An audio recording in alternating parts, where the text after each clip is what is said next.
I'm Amber. Hi, I'm Charlotte. Hi, I'm Corinne. Hiya, I'm Danielle. Hi, I'm Kelly. And together we are UnfiltHERed, where the her is no longer silent. UnfiltHERed is the coming together of 5 neurodivergent women, and together we will be discussing all things neurodiversity: autism, ADHD, parenting, being parent carers, inclusion, and how these are led by our experiences of womanhood. All voices are welcome here, and we do not discriminate. Our goal is to create a real, inclusive, safe space and community for everyone to be their unfiltered self. This space is all about community and not competition, empowering others through their differences and removing stigma. Whether you are here for yourself or a loved one, you are welcome here. So come and join us in this unfiltered conversation today. Just a quick disclaimer before we begin. Even though we discuss certain medical conditions such as autism and ADHD, we are not medical professionals and cannot offer any medical advice. And this is not a diagnostic tool. This is a tool to be used in terms of your education and to gain support and clarity. But please don't take any medical advice from this. If you do have any concerns, please go and speak to your GP. Also, please note we are all neurodiverse, so you're going to get a lot of talking over each other. We're going to swear a little bit, and sometimes we're going to forget what we're saying mid-sentence, and that's okay. This is a female-based platform that aims to empower the voices of women who often, especially within the neurodivergent community, tend to be lost. As we are all females, we are all born females, we can only give our lived experience as females. But obviously, regardless of gender, you are welcome here, as this aims to be an inclusive space. I hope you enjoy the episode.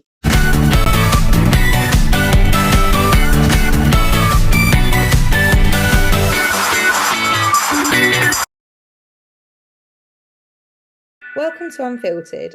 This is our trailer for our new podcast, and where 5 neurodivergent women come together to talk all things kind of parenting, neurodiversity.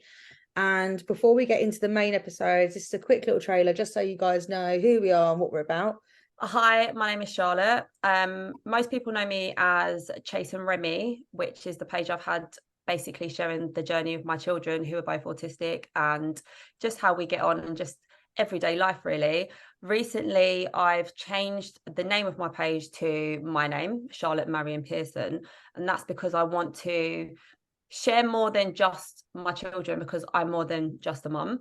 I'm more than just a neurodivergent woman. I want to share all sorts of things, whether it be fashion or financial strains and advice and so on, mental health, a bit of everything. And I feel like the name change kind of symbolizes that. I am autistic and ADHD. I basically have been raising awareness for about almost 10 years. So I've got a 5-year-old little girl called Remy, and I've got a 10-year-old boy called Chase. Both of them were referred at the age of 1, and both were diagnosed when they were 2. And basically through advocating for my son, even before my daughter was born, I basically learned, while raising awareness, I gained awareness, and which is what led to my diagnosis. So I wasn't diagnosed until I was 32. And then afterwards, my daughter was then diagnosed. So we're all just over here.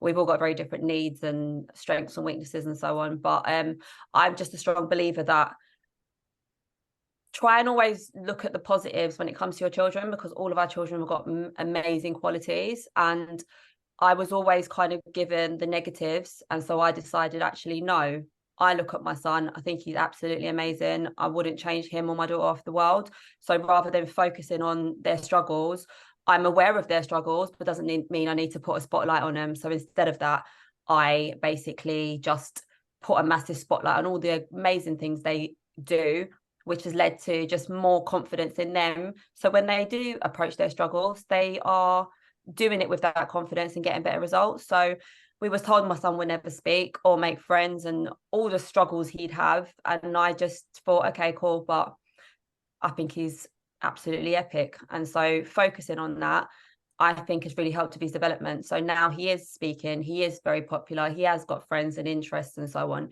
Does he still struggle? Yeah, majorly. But we don't always want to focus on that. And it's helped us a lot. Just kind of naturally sharing the journey, I guess, with just friends and families who used to follow me back then. When he was then diagnosed, everybody then started reaching out because they saw similar traits in their children. And then I was like, oh my God, so this is kind of like naturally how you raise awareness. And I've always just really spoken very openly about our journey and how I feel, whether it be the good stuff or the bad stuff. And naturally, people have just kind of enjoyed that style of content. And I like it because I just get to be myself and just kind of just maybe overshare sometimes. But so many people have then reached out to me and, you know, they've gone on to get their own diagnosis, or their children have, and they'll try little techniques that I recommend, and it's really helped them. And since then, I've mostly been just raising awareness and sharing advice and tips and so on through my social media. And then recently I've been invited to join an organisation called The Invisible Gift. I was asked to be the director there and basically just continue the work I do, but on a larger scale with a team, and now not just for parent carers, but for all neurodivergent individuals, basically. That's me. Oh, I also model and do some other random stuff, but that's not my passion. This is especially, I'm a model. Just throw that in there. No, I'm joking. But I do, but my modeling even is mostly about positive representation, because I know a lot of young women, especially out there, are almost ashamed of who they are, and they don't want to share that information. Especially, I find as well, from a background like mine, when it comes to our heritage and, you know, the stigmas that we have in just our culture, really. We hear things like, oh, you know, if you pray or you take certain medicine, or you know, it's a curse, and these kind of things that comes from certain backgrounds. A lot of young Black and mixed race, brown skin, even like Asian and other countries, the women kind of hide and feel like they have to put on this front to be strong. And it's very different. Even like, well, I'm amongst 4 white women, and I found that a lot of the women who I see are really confident about speaking about their neurodivergence are usually white women. And I don't frown upon that. I think it's amazing, but I want to now encourage other people like me to also speak out and be proud of who they are. So the modeling is a lot to do with positive representation, to show like, yeah, I am autistic and ADHD. I'm also a model, a charity founder, a director, and an amazing mum. It's not something to be ashamed of, and you can, you know, embrace who you are too. I'm Kelly. I am a bit lost at the moment. I don't really know who Kelly is at the moment, not in a bad way, but I've been kind of consumed by my son's diagnosis journey for the last probably 8 years. So I have 3 children, very proud of them all. Oscar is 10 years old, diagnosed autistic, ADHD, ARFID eating disorder. He also has extreme anxiety, learning disability, and he has absent seizures. So there's a lot to manage. So I think that's why I maybe lost myself, because I'm very busy all of the time. But I am a creator of Born Anxious, which is label-free organic clothing that spreads positivity and awareness messages for neurodivergence, and just being kind in general, being a nice person.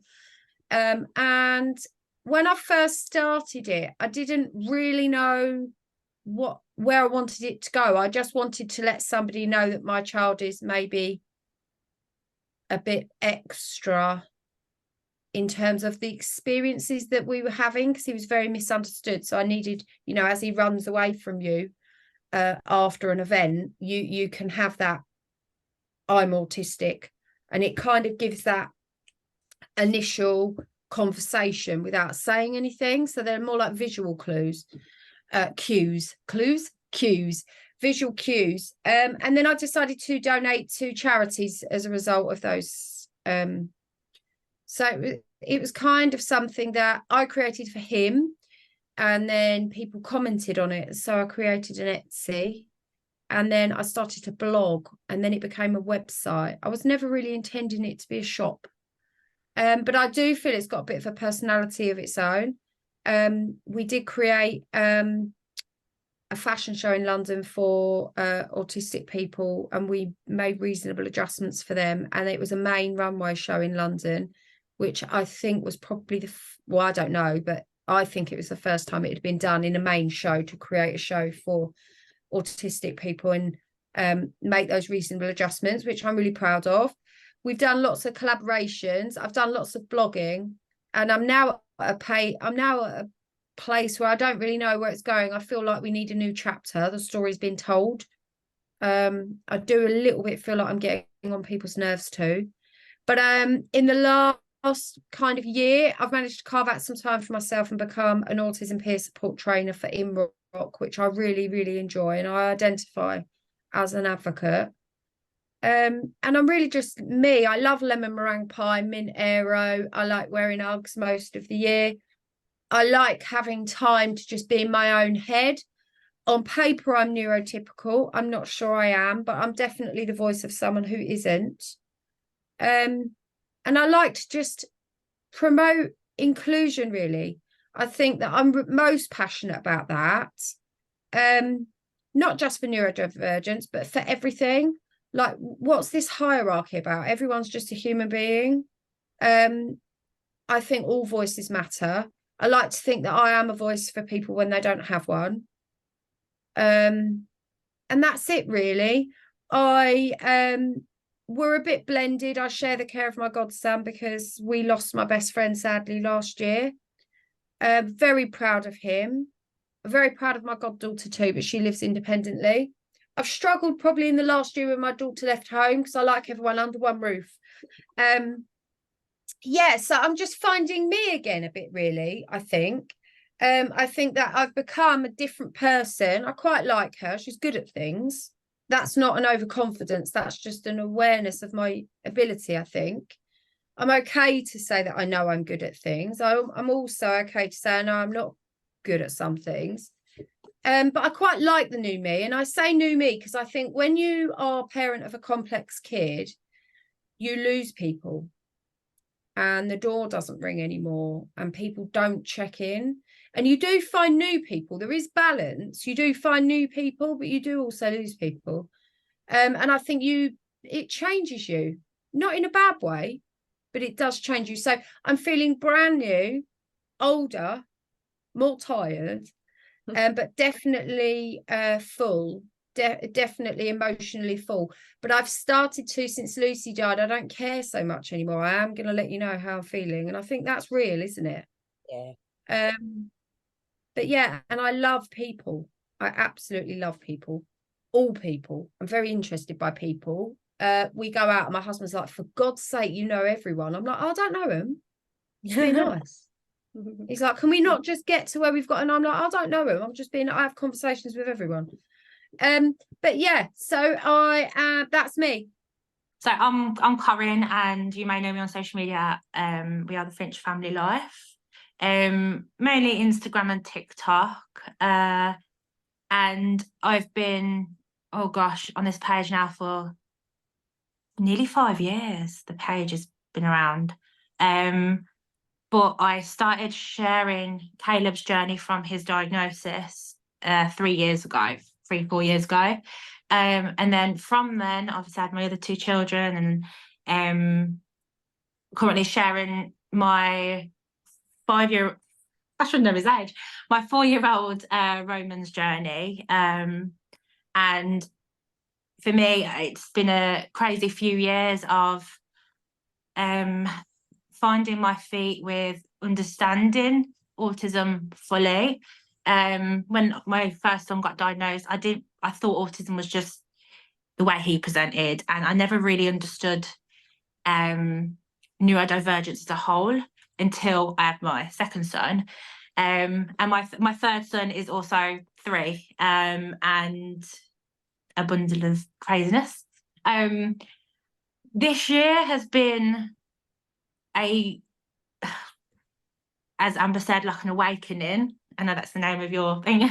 It's been a bit of a roller coaster in terms of me figuring out myself, accepting who I am and the way I think, but also knowing that it's okay to not be okay, and that it's okay to have a life that is different to other people.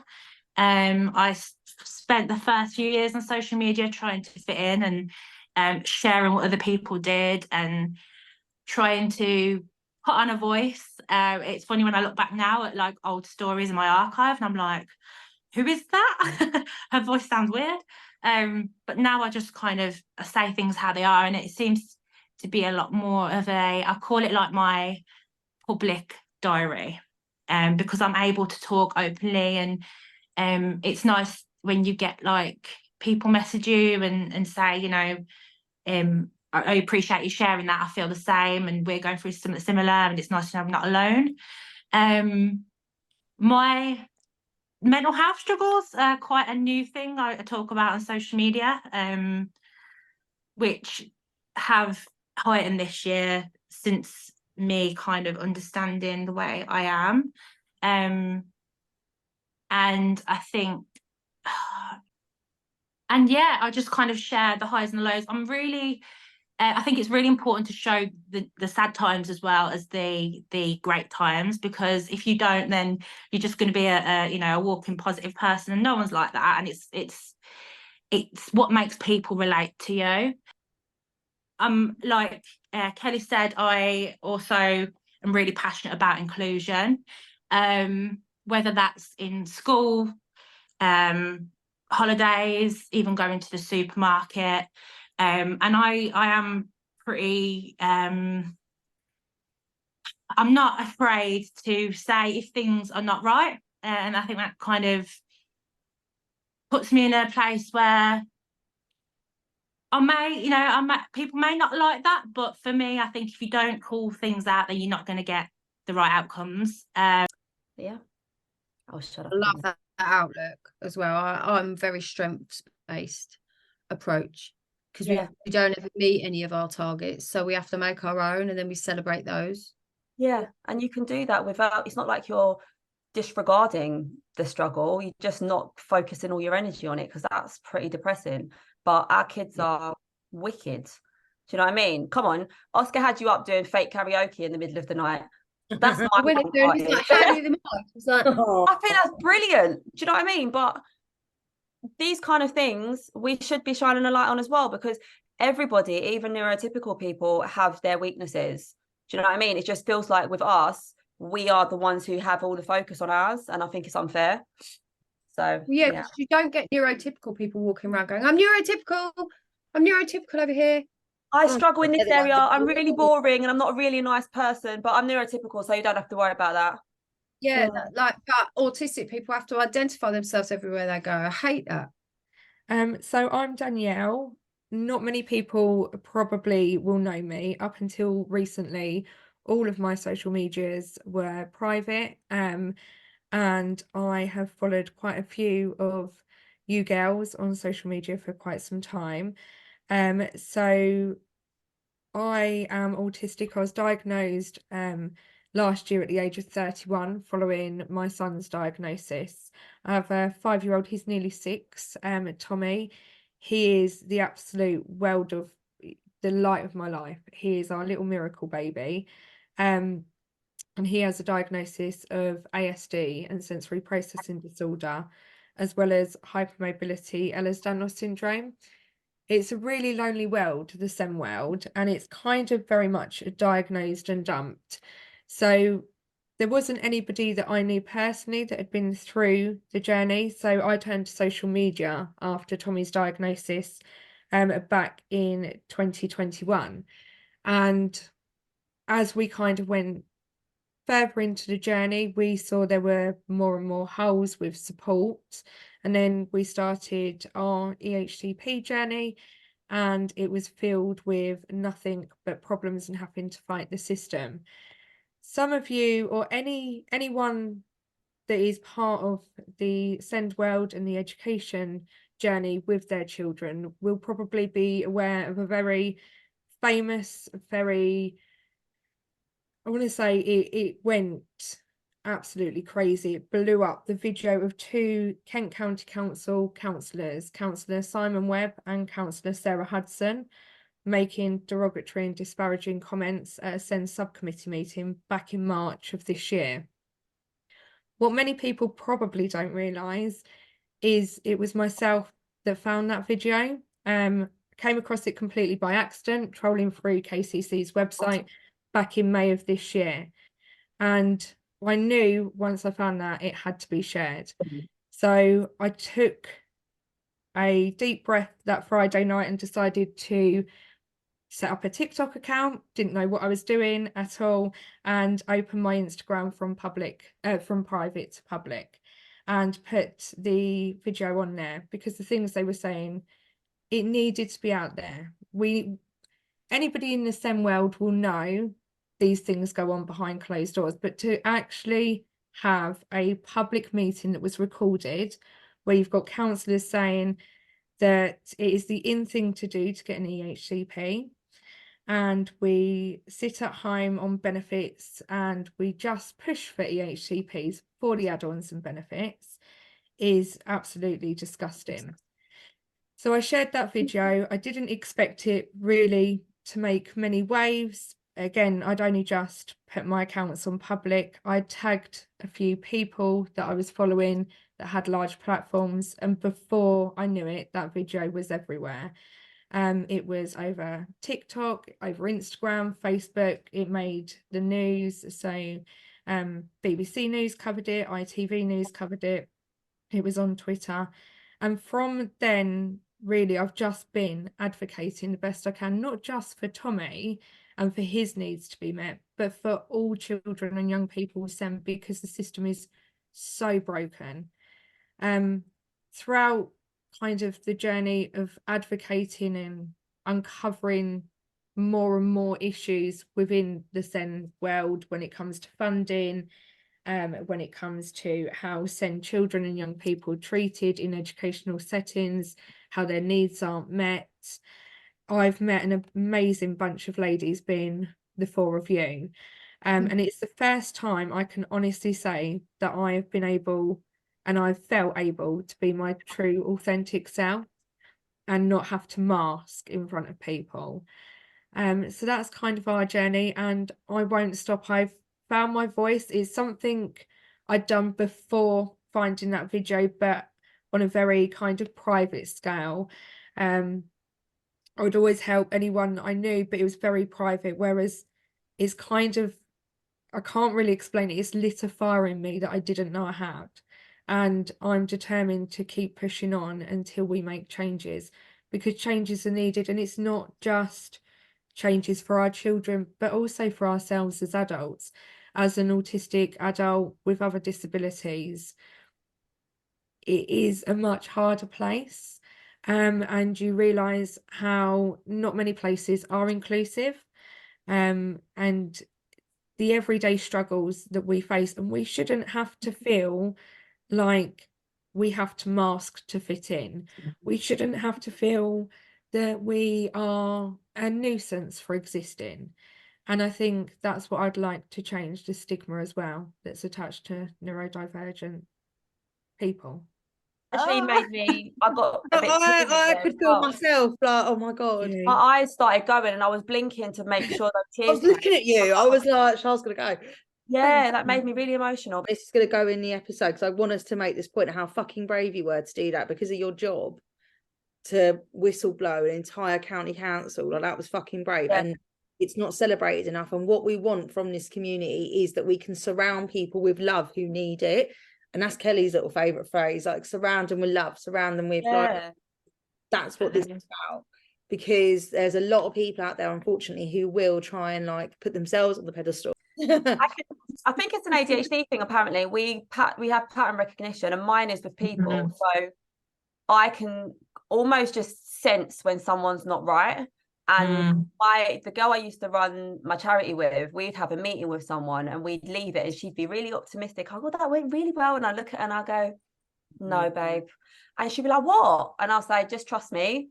That person, we can't trust them. I can sense something's not right. And every time I was right, and she'd be like, no, you're actually freaking me out now. How do you know? But it's only recently I've heard about the whole pattern recognition thing. I could just sense from people's wording, how their body language, their tone. I do think it's pattern recognition, but it's hard because sometimes I'll meet someone and I'll think, but I don't want to come across like I'm a judgmental bitch either. Sometimes I keep it to myself and I'll just watch, and then I'll be right, and I'm like, oh, see, told you. Hi, I'm Amber. I am known as Neurodivergent Amber, or Amber Collins, on Instagram and TikTok. I'm a mum of one, and I am diagnosed autistic and ADHD. I've spoken a little bit before. My diagnosis journey is really fucking weird and is not normal. So I was diagnosed at 3 with low functioning autism, which we no longer do and is just irrelevant. And a bit like you, Danielle, like, who was it that was told? Oh no, sorry, what Charlotte was saying about Chase, like, he's not going to do this, he's not going to do that, blah blah blah. My parents were told that about me. So at 3, they were like, she's never going to talk, she's never going to live independently, she's never going to have children, she's never going to have a job, blah blah blah. I'm currently sitting in the house that I don't own it, but I live here, and my house that I run and painted that wall, and I have a kid and I have a partner and I'm getting married in April, and I've held down a variety of jobs because being ADHD, I've bounced from job to job and done 20 million things, standard. But yeah, so that was kind of disproved, and I ended up not knowing. So no one ever told me, no one ever sat me down and said, by the way, you're autistic, this is why you struggle with this, or this is why you do this, or whatever. And I was 13 when I saw the word on a form, and again it was still kind of brushed off. And then I was 28 before I understood what it meant. And the reason that I understood it was because by this point my son had been born. He was born when I was 26. He's now about to turn 5, and he very quickly, like I'm talking within like 6 months, was showing signs. I always joke that he'd come out flapping, but he did literally come out flapping his hands. That's not an exaggeration. And when I typed in, was my baby hand flapping, the first thing that come up was autism. And I was like, oh, okay, cool, this is what I'm dealing with, like at least I know. And going through the process of him and kind of, you know, that kind of word awakening, which is why my stuff is called like neurodivergent awakening, it did become a massive awakening for me. And I did a random post in 2021, I think it was. That's when I first started talking about autism online. I did a random post on my Instagram and it blew up, and I had such an amazing feedback from the people in my life, people I hadn't spoken to for years, that I was like, this is how, again, like what Charlotte was saying, like, this is how you create awareness. And I remember feeling like, oh, I'm the only mum in the world that's autistic. And then I came across Charlotte, and that's kind of what started all of this, because me and Charlotte met, and then obviously you already knew Kelly. And then I think I connected with Corinne on TikTok, but she also knew Kelly. And then Danielle, we've got to know through like her blowing up that video. So it's all kind of come together through us trying to raise our voices online. And then as I was kind of deep diving autism, I always felt like, oh, like this doesn't ever fully fit. Like it never fully answered everything.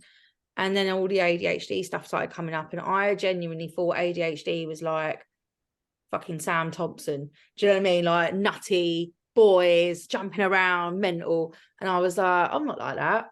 I'm not like that. I ain't got ADHD. And then I started reading through it, and I was like, oh shit, I've got ADHD. And I got diagnosed a week shy of turning 30. So that's that. I'm 99.9% sure I am dyspraxic. If you haven't seen, if you're not one of the 20 million people that haven't seen a video of me slicing a potato, like, what is my fucking life? Then yeah, I'm pretty certain I'm dyspraxic, but I'm not diagnosed. My little boy is diagnosed autistic. He's currently in a mainstream school with an EHCP, absolutely thriving, doing really well. And 99.9% sure he's got ADHD. So we're now on that journey as well to get him diagnosed with that. I have battled a lot of internalized ableism and anxiety through kind of years of masking. I used to have really bad panic attacks. I basically crashed out of employment when I was 26 through just severe burnout. I used to, suicidal ideation, all of it. And I'm not afraid to talk about that stuff now, but for a really long time I was. And yeah, like for me, the more that we can raise each other's voices, empower each other and empower the cause and remove stigmas, my hope, like when I'm on my deathbed, is that I've made a difference and prevented the next generations of autistic, ADHD, neurodivergent people coming through to not feel the same way that I'm sure we've all gone through at different times in our lives. So yeah, that is kind of what this is about, and that's what Unfiltered is about. It's about creating a community and a safe space for everyone. So I really hope that this podcast and the Patreon community that comes alongside it will help you and will be of some assistance to your journey, I guess, whether you're autistic and ADHD yourself, whether you're a different type of neurodiversity, whether you're a carer, even if you're neurotypical and you literally just want to learn, like, you're all welcome here. So I hope that it helps, and yeah, enjoy.